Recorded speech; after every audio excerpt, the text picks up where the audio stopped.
الله الرحمن الرحيم. الحمد لله رب العالمين والعاقبة للمتقين، والصلاة والسلام على رسوله وأصحابه أجمعين.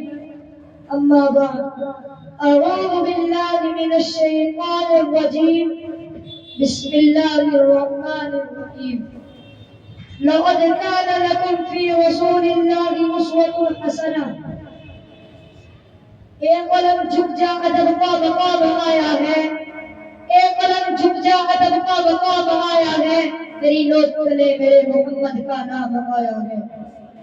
محترم سامعین کرام، اللہ رب العزت نے اس عالم میں بہت ساری چیزیں پیدا کی اور ان میں اشرف المخلوقات حضرت انسان کو بنایا، اور انسانوں میں سب سے اشرف حضرت انبیاء کرام کو بنایا، اور انبیاء میں سب سے افضل محمد صلی اللہ علیہ وسلم کو بنایا۔ آپ تمام انسانوں کے لیے رہبر ہیں اور آپ تمام انسانوں کے لیے نمونہ ہیں۔ آپ کے اخلاق و مزاج ایسے ہیں کہ اگر کوئی آپ پر فریفتہ ہو جاتا ہے، حتیٰ کہ انگریز کہتے ہیں کہ اس دنیا میں محمد جیسا کوئی نہیں، اور جو چیز محمد کے پاس ہے وہ کسی کے پاس نہیں۔ دوستو، حضور کی سیرت کا مطالعہ کرو اور اس کو پھیلاؤ اور اس پر چلو۔ محترم حضرات، آپ کی سیرت و اخلاق کہاں تک بیان کی جائے؟ حضرت عائشہ صدیقہ رضی اللہ عنہا فرماتی ہیں کہ قرآن آپ کی سیرت و اخلاق کا مجموعہ ہے۔ اللہ نے قرآن اتارا اور آپ کے اخلاق اس کی تفسیر ہے۔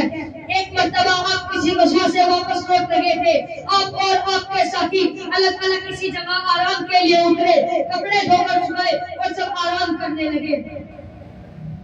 اتنے میں ایک دشمن آیا اور آپ کی تلوار جو درخت پر لٹکی ہوئی تھی لے کر کھڑا ہو گیا کہ آج محمد کو قتل کرنے کا اچھا موقع ہے۔ آپ بیدار ہوئے اور کھڑے ہو گئے۔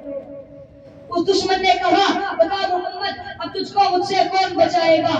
آپ نے اطمینان کے ساتھ جواب دیا، اللہ۔ آپ کا جواب سن کر وہ تھر تھر کانپنے لگا۔ آپ نے تلوار لی اور کہا، بتا اب تجھ کو کون بچائے گا؟ وہ کہنے لگا کہ اب آپ ہی کے رحم و کرم پر ہوں۔ آپ نے معاف فرما دیا۔ دیکھو، حضور کو قتل کرنے جا رہا تھا مگر حضور نے معاف کر دیا۔ یہ تھے آپ کے اخلاق۔ ایسے کئی واقعات ہیں جو کتب و حدیث میں بھرے پڑے ہیں۔ آپ کو کتنا ستایا، کتنی ذلتیں دی، پھر بھی فتح مکہ کے وقت آپ نے سب کو معاف کر دیا۔ محترم دوستو، حضور کی سنت اور اخلاق کا مطالعہ کرو تو آپ کو اندازہ لگے گا کہ حضور صلی اللہ علیہ وسلم نے امت کے لیے کیسے واقعات پیش کیے۔ چنانچہ مورخین نے سیرت کی کتابوں میں یہ بھی درج کیا ہے کہ حضور صلی اللہ علیہ وسلم چنانچہ مورخین نے سیرت کی کتابوں میں یہ بھی درج کیا ہے کہ جب حضور صلی اللہ علیہ وسلم کی عمر 35 سال تھی، جب قریش مکہ نے خانہ کعبہ کو اثر و تعمیر کیا کیونکہ اس کی دیوار سیلاب کی وجہ سے پھٹ گئی تھی۔ عمارت کی تعمیر میں سب شریک رہے، لیکن جب حجر اسود نصب کرنے کی باری آئی تو آپس میں اختلاف پیدا ہو گیا، اور وہ اختلاف اتنا سخت ہوتا گیا کہ 4 دن اسی کشمکش میں گزر گئے، اور ہر شخص کی خواہش یہ تھی کہ ایک کام میرے ہاتھ سے انجام پائے۔ بالآخر ابو امیہ بن جعفر جو سب سے بڑی عمر والا اور جہاندیدہ تھا، اس نے مشورہ دیا کہ کسی کو حکم بنا کر یہ کام پائے تکمیل تک پہنچایا جائے۔ اصلاح پر سب نے اتفاق کیا اور یہ بات قرار پذیر ہوئی کہ جو شخص سب سے پہلے حرم میں داخل ہوگا وہی اس کا حکم ہوگا۔ اگلے روز سب سے پہلے آنے والے شخص نبی کریم صلی اللہ علیہ وسلم کی تھے۔ جب آپ کو خانہ کعبہ کے دروازے پر دیکھا تو بعد الامین مدینہ کے نعرے لگا دیے، یہ امین ہے، ہم ان کے فیصلے پر راضی ہیں۔ نبی کریم صلی اللہ علیہ وسلم نے اپنی فراست اور زیرکی سے ایک تدبیر کی کہ ایک چادر بچھائی۔ اس کے بعد اپنے دست مبارک سے اس پتھر کو چادر پر رکھا اور قبلے کے سردار کو حکم دیا کہ اس کو اٹھا کر لے چلو۔ وہ پتھر اس جگہ تک لے جایا گیا جہاں اس کو نصب کرنا تھا۔ اس کے بعد حضور صلی اللہ علیہ وسلم نے اس کو اپنے دست مبارک سے اسے اس کی جگہ نصب کر دیا۔ اس طرح وہ جھگڑا ختم ہوا، ورنہ قریش مکہ معمولی باتوں پر برس جنگ کرتی رہتی تھی، اور یہ ایک بڑا کام تھا۔